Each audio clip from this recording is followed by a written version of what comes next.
Welcome to Military Analytics. With the military operation organized by the Ukrainian army within the borders of Russia, the general appointed by Russian leader Vladimir Putin in Belgorod was captured. Pro-Ukrainian Russian Liberation Army soldiers cleared 3 towns in Belgorod from the occupation forces and captured the Russian general and 22 Russian soldiers. The war between Russia and Ukraine, which has been going on in Ukrainian territory for a long time, is currently going on within the borders of Russia. The Ukrainian army, which entered the territory of Belgorod on Russia's border with Ukraine, organized 3 different operations and pushed back the Russian troops there. The pro-Ukrainian Russian Liberation Army soldiers who organized a large-scale military operation within the borders of Russia with a gigantic strategic plan disgraced Vladimir Putin to the whole world. Pro-Ukrainian soldiers not only captured a Russian territory for the first time with the operation they organized, but also neutralized and captured the Russian general assigned in this region. Pro-Ukrainian soldiers who reapplied the strategy they had previously implemented in the Zaporizhia region, infiltrated into Russia by varying Russian military uniforms. The success of the pro-Ukrainian soldiers who captured 3 Russian regions with the military operations they organized here and captured a large Russian headquarters in the Kazanka region and captured the Russian general serving here made a big noise on the world agenda. Russian liberation fighters who have been fighting against Russian forces in Ukrainian territory for a long time are waging a great struggle to end the Russian occupation and Putin's regime. Founded from soldiers who fled the Soviet army in the Second World War, this union has been continuing its activities for many years. These pro-Ukrainian soldiers entered Russian territory with the operation launched in recent days and carried out 3 different operations in the city of Belgorod. Pro-Ukrainian soldiers who launched an offensive in the areas where the Russian army was concentrated first entered the Grave Aran region of Belgorod. After hours of clashes, it was announced that the area was completely cleared of Russian soldiers and under the control of the Russian Liberation Army. At the same time, the governor of Belgorod, Vyacheslav Gladkov, made a statement saying that the Ukrainian army troops had captured the Grave Aran settlement within the borders of Russia and that all Russian troops there had withdrawn. Sputnik news agency, on the other hand, reported that pro-Ukrainian troops continued their airstrikes against the town of Glovo and 2 Russian soldiers were killed. Meanwhile, the Russian Liberation Army soldiers wasted no time and launched a military operation in the Kosenko region known as the Coordination Center of Russian troops in Belgorod. Pro-Ukrainian soldiers who entered the borders of Kazanka took action to seize a large Russian headquarters there. The pro-Ukrainian soldiers who completely surrounded the headquarters managed to successfully capture the Russian headquarters in Kosenko region after hours of clashes. While most of the Russian soldiers inside the headquarters managed to escape, it was stated that many Russian soldiers were neutralized. However, hours later, a statement came from the commander of the Russian Liberation Army that drove Vladimir Putin crazy. It was announced by the commander of the pro-Ukrainian troops that the Russian general who served as the Russian army commander in Belgorod was serving in this headquarters, and that the Russian general was arrested and taken prisoner after the headquarters was captured. According to the statements made on the Telegram channels of the Russian Liberation Army, 22 Russian soldiers and 1 senior Russian general in the headquarters have been captured. It is said that after the pro-Ukrainian soldiers captured the Russian general, the general was transferred to Ukrainian territory and continues to be held captive in a Ukrainian headquarters there. With the news that the Russian general was taken prisoner, there was a major crisis in the Kremlin palace. According to information obtained from sources close to the Kremlin, Russian leader Vladimir Putin summoned General Valery Gerasimov, the commander of the Russian army, and Sergei Naryshkin, the head of the Russian intelligence service. Immediately after this incident, according to the information obtained, the Russian leader blamed Sergei Naryshkin for the fact that the soldiers of the Russian Liberation Army so easily entered the Russian borders and organized such an operation. Putin, who has recently been very tense due to the success of operations organized by the Ukrainian army, continues to blame those around him for these failures. The city of Belgorod on Russia's border with Ukraine is of great importance for Vladimir Putin and Russian military. Most of the ammunition and weapons sent to Russian troops in Ukrainian territory are sent to Ukrainian territory via Belgorod. The Ukrainian army, which wants to break the power of the Russian army on Ukrainian territory, has been organizing operations to prevent these military shipments of the Russian army for a long time. The Russian Liberation Army, which operates in Russia but is opposed to Vladimir Putin and the Russian army and has been cooperating with the Ukrainian army for a long time, has organized a similar operation within Russian borders by varying Russian military uniforms. The Russian Liberation Army soldiers who managed to infiltrate the Russian headquarters in the Zaporizhia region with the same strategy before managed to capture the Russian headquarters with a great strategy. The pro-Ukrainian Russian soldiers who managed to capture 72 Russian soldiers in the headquarters and neutralized 18 Russian soldiers, dropped like a bomb on the world agenda. The Zaporizhia region, which was occupied by the Russian army in the first months of the war, was a very important region for Putin because it was home to Europe's largest nuclear power plant. For this reason, Vladimir Putin organized a referendum with an illegal annexation decision shortly after occupying this region. Putin's main goal was to transfer the entire management of the nuclear facility to Russia. Putin dismissed all Ukrainian engineers from the plant and replaced them with Russian engineers. The first blow to Putin, who thought that he had completely dominated the Zaporizhia region, came from the soldiers of the Russian Liberation Army. Thanks to the operation organized by these pro-Ukrainian soldiers, the Russian headquarters was captured. Thus, the first blow was struck to Vladimir Putin. When Russian leader Vladimir Putin realized that he could not continue his occupation of Ukrainian territory only with the Russian army, he started to ask for support from his allies. Putin, who first enlisted the support of the Wagner mercenary company Yevgeny Prigozhin, bought a large number of mercenaries and sent them to fight on Ukrainian soil. Not only that, Putin has also sent prisoners from Russian prisons to Ukraine through the Wagner company in exchange for their freedom, and has been making Russian prisoners fight in Ukraine. Another ally of Vladimir Putin was Chechen leader Ramzan Kadyrov. Ramzan Kadyrov, who declared that he would support Russia in the first months of the war, was providing military support to the Russian army. However, when Putin realized that he was losing the war in Ukraine, he started to ask for more support from Ramzan Kadyrov. Thus, tens of thousands of Chechen soldiers were sent to fight in Ukraine on Ramzan Kadyrov orders. However, the vast majority of the Chechen soldiers sent did not want to fight for Vladimir Putin. As a result, there was great unrest within the Russian troops on the territory of Ukraine. These disturbances, which started with the disagreements between Wagner soldiers and Chechen soldiers, led to many revolts within the army. Chechen commanders who were uncomfortable with the racist approach of Wagner soldiers treating Chechen soldiers as second-class people, had many arguments with Wagner commanders. As it is known, Chechen soldiers and Wagner soldiers are stationed in the same headquarters. According to the claims of Chechen soldiers, the basic necessities such as ammunition, rations and medicines sent by the Russian government to these headquarters were not given to Chechen soldiers. Chechen soldiers who stated that even most of the most important supplies were given to Wagner soldiers stated that they are trying to survive at one meal a day. Chechen soldiers who reacted to the situation decided to lay down their arms many times and protested against Vladimir Putin. However, due to the economic difficulties Russia is currently experiencing, not enough supplies can be sent to Russian troops in Ukrainian territory. The tension in Kaliningrad could threaten to fuel demands for Moscow to leave its orbit altogether. Historically, the Prussian city of Königsberg, the enclave, has been under Russian control since the end of the Second World War.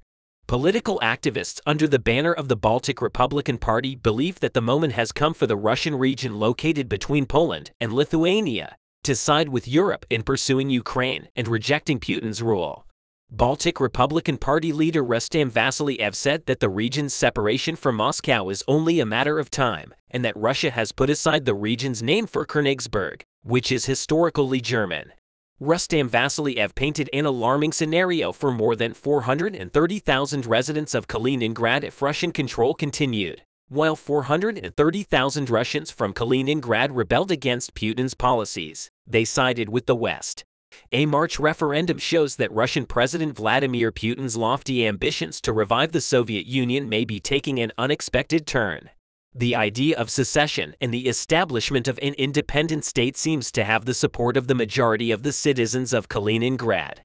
According to the survey, 72.1% of respondents in the Kaliningrad region express a desire to leave the Russian Federation. In Vasilyev said the worst-case scenario for residents of the Königsberg region is a North Korea in the Baltic Sea. Vasilyev expressed that there is a crisis inside the Königsberg region. The area is isolated from the inside and outside. The Kremlin has direct control over the region. In addition to the separatists, soldiers sent from Kaliningrad to fight in Ukraine are also hoisting the rebel flag. Video shared on social media platforms in March revealed that the soldiers were in a difficult situation. In one clip, a group of soldiers mobilized from Kaliningrad addresses their commander. Soldiers question the whole purpose of Putin's war.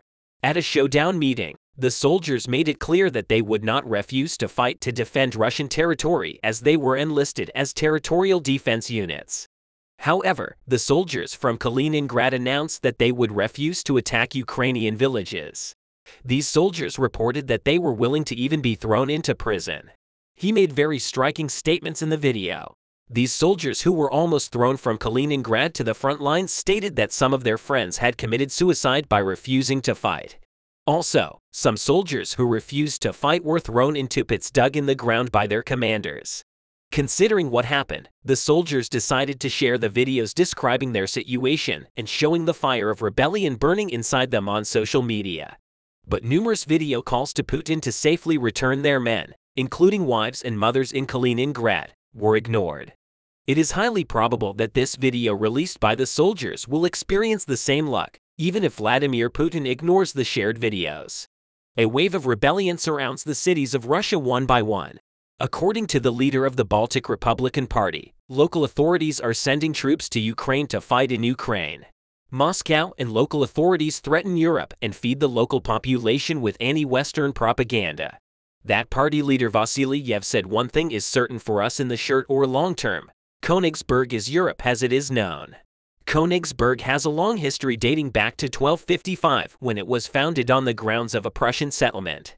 It later became the capital of East Prussia and the ceremonial city for the coronations of the Prussian monarchy from 1466 to 1657. The city was under Polish control as a principality. Russia took Königsberg, also known as Królewec, by conquest in 1945.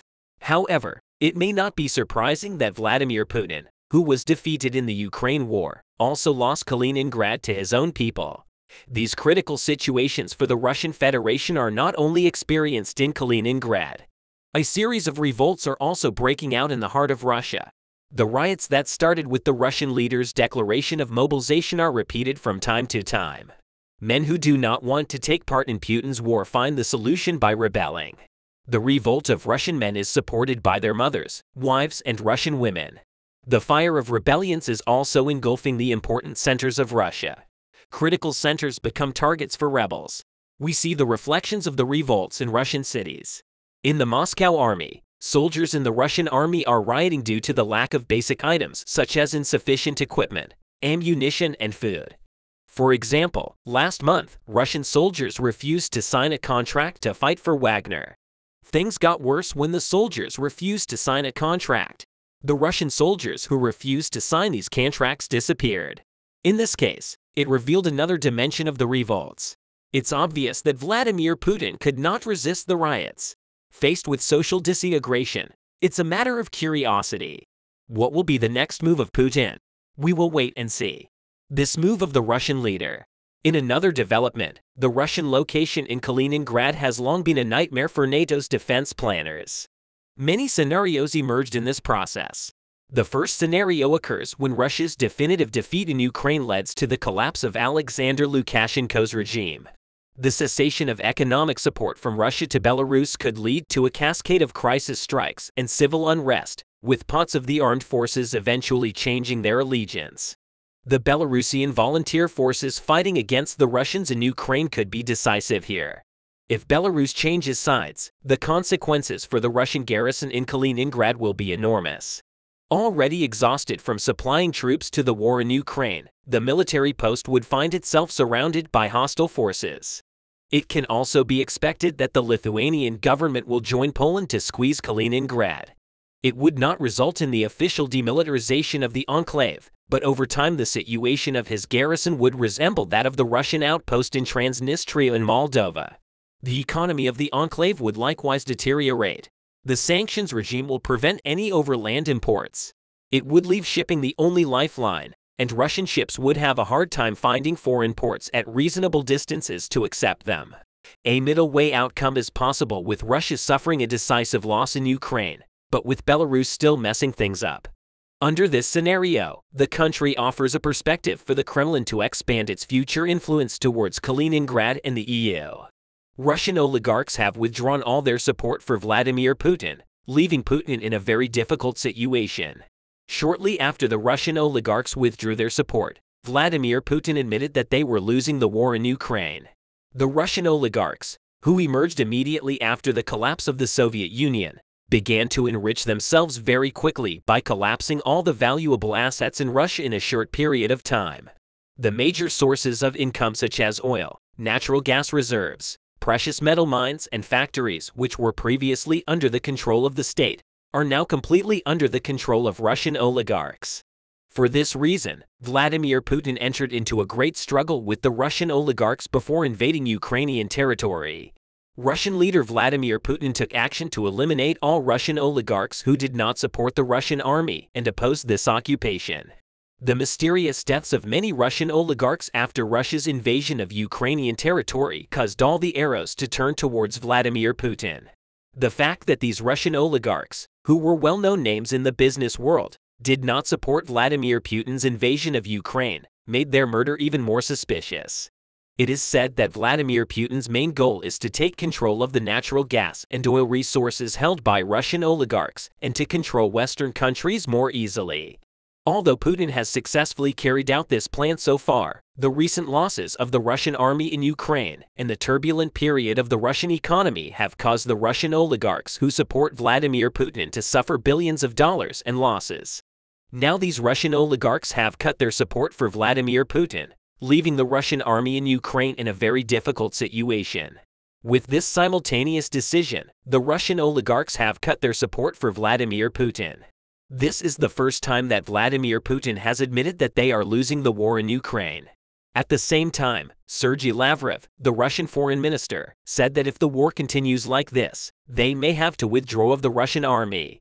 The Russian economy, which continued to progress normally in the first months of the war, entered a very troubled period towards the middle of the war. Apart from the sanctions imposed on Russia by the US and Western countries, the onset of corruption as a result of embezzlement by Russian oligarchs began to make Vladimir Putin's job even more difficult. However, Putin was aware that he needed the support of the Russian oligarchs to continue the occupation of Ukraine, and therefore he kept silent. However, as the war dragged on and the Russian army began to lose the war on Ukrainian soil, Russian oligarchs announced losses of more than $95 billion. Russian oligarchs Konstantin Malofeev and Alexei Mordashov, known as close friends of Vladimir Putin, were the first businessmen to decide to stop supporting Vladimir Putin. It is already known that Vladimir Putin has depleted 70% of the state treasury and more than half of the Russian army inventory has been depleted. Vladimir Putin, on the other hand, was getting money from the Russian oligarchs because he could no longer benefit from the state treasury after the Russian oligarchs cut off their support. Russian soldiers fighting in Ukraine will soon be left without weapons and ammunition.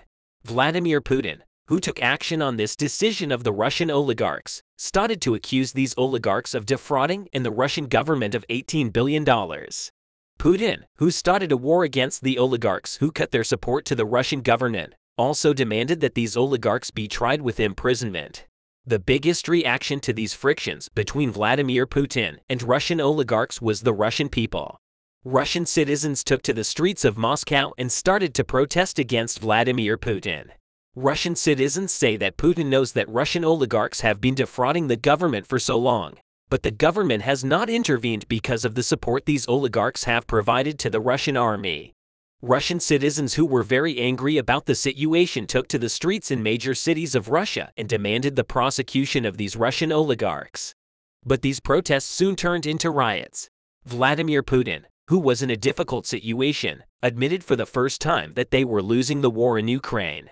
Putin, who wanted to calm the people who started the protest in the streets, stated in his Victory Day speech that Russia's future depends on the war in Ukraine and that they are starting to lose the war in Ukraine. With this speech, Putin tried to calm the Russian people and end these riots. The fact that the Russian oligarchs made such a move surprised the whole world. As we know, there are more than 10 Russian oligarchs who have lost their lives in Russia since the beginning of the war. The fact that Russian oligarchs dare to do such a thing and cut their support for Vladimir Putin raises many question marks. However, it is thought that the US and Western countries are behind the Russian oligarchs' sudden decision to cut their support for Putin. As you know, with the start of the war, the US and Western countries seized the assets of Russian oligarchs operating in Russia, in Europe and America.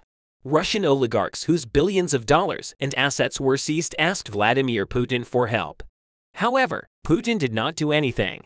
As the war progressed further, Russian oligarchs who were in great financial difficulties because they supported the Russian army and could not access their assets in Europe, began to distance themselves from Vladimir Putin. In this way, they would have had the chance to save their assets in the US and Western countries, and they would not have to bear the burden of the Russian army. Now the question is whether these Russian oligarchs who have withdrawn their support for Putin will survive. The suspicious deaths of more than 10 Russian oligarchs is one of the biggest reasons for this. The occupation of Ukrainian territory has also reflected badly on the Russian people in the first months of the war. Russian citizens did not realize this and continued their daily lives as if nothing had happened. However, later in the war, the sanctions imposed on Russia by the US and Western countries, and the money spent for the Russian army to continue the war in Ukrainian territory put the Russian economy in a very bad situation. The Russian economy, which entered a turbulent period, also affected Russian citizens very badly. Rapid increases in grocery and technology prices, along with rising inflation rates, have brought Russian citizens to their senses. Even pro-Putin citizens who supported Putin in the first months of the war no longer support this war. But Vladimir Putin is determined to continue this occupation of Ukrainian territory against his own people.